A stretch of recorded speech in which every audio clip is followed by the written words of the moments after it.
dhaggeeffattoota keenya sagantaan immoo akkuma sila booddeen sana dhageessanitti ayyaanni bara 50ffaan kan jeneraal Waaqoo guutuufaan qabsoo hidhannoo jalqaban bakka adda addaatti kabajamaa turuu isaa dhageessanii jirtanii akkasumatti ammaas ayyaanni kun naannoo ollaa biyya keenyaa Keeniyaa keessatti kabajamuuf jiraata.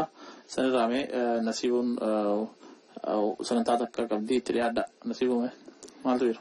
Ayyaana galatoomii carraa kana naaf kennuu fi kabajamtoota dhaggeeffattoota keenyaa harka fuunee akkam jirtan. Kun ji'a Oktoobara 2013 keessatti yaadannoo waggaa 50ffaa qabsoo hidhannoo Oromoo kan Waaqoo guutuutiin hoogganame as magaalaa Lakkuu keessatti haala ho'aadhaan kabajamuu ni yaadatama. Dhiyoo tanatti sagantaa wal fakkaatu magaalaa Naayiroobii keessatti qopheessuuf qophii qabna. Waan kana bal'inaan akka nuuf ibsaniif miseensi koree qindeessitu Abusonkoon sarara telefoonaa irratti argama. Kanaafuu itti dhiyaadha. Abusonko dhageetta? Dhagaye. Okay, gaafiin ani siif qabuuti qophiin keessa maal fakkaata dura?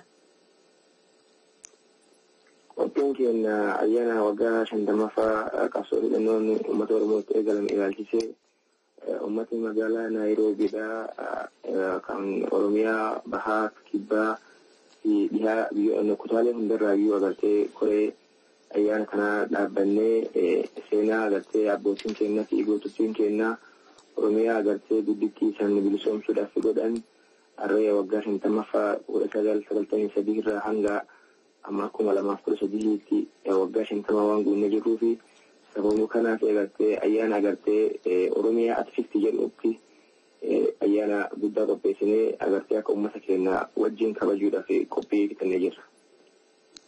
Bareeda. Qophii kanarratti eenyufaatti irratti argama?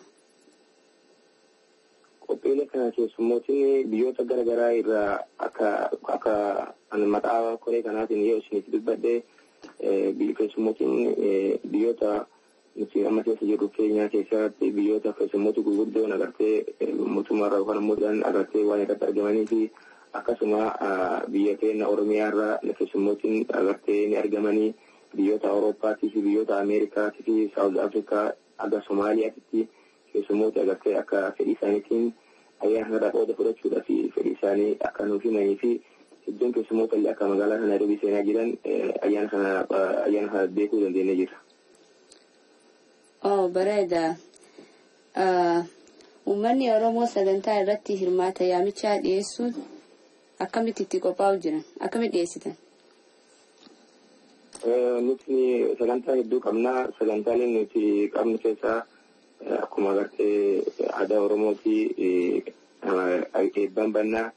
Eebbarraa ammoo eega sagantaan eebbaan baname booda agartee sababa ayyaanni kun itti kabajamuu danda'ee fi maal akka ta'e agartee qabsoo kana keessatti agartee waggaa kana keessatti agartee bu'aan uummata Oromoo argate maali ammoo wanni agartee uummata Oromoo irraa eegamullee maal ka jedhu qophiin dhiyaataa achirraa ammallee diraamaan afaan Oromootiin dargaggoota fi shamarroota afaan ijoollee Oromootiin qophaa'elleen haala bareedina irra shaakalaa jiranii jira sunilleen ummataaf dhiyaataa harbii sadaffaatiin agartee artistoota Oromoo gugurdoon bebbeekamoon agartee fedhii isaaniitiin ayyaana kana midhaaksuudhaa fi ummata bashannansiisuudhaa fi qophii isaanii akka jiran kanallee sagantaa hedduu qabna. Kana keessa illee hin jira artistoota Oromootilleen ispeeshaalii akka Abdii Ibrahim, Aliyyii Saabitii fi ammallee abbaan geerarsaa guddaan kan ta'e obbo Kaboon akka irratti argamuu fi qophii isaanii akka xumuratan beekinee jirra jecha sagantaa kana keessatti.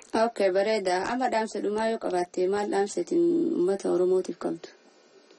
Ayyaana kanarratti. Dhaamsi nuti uummata Oromootiif qabnu qabsoon uummata Oromoo kun ni eegalame malee xumura gubbaa hin jiru.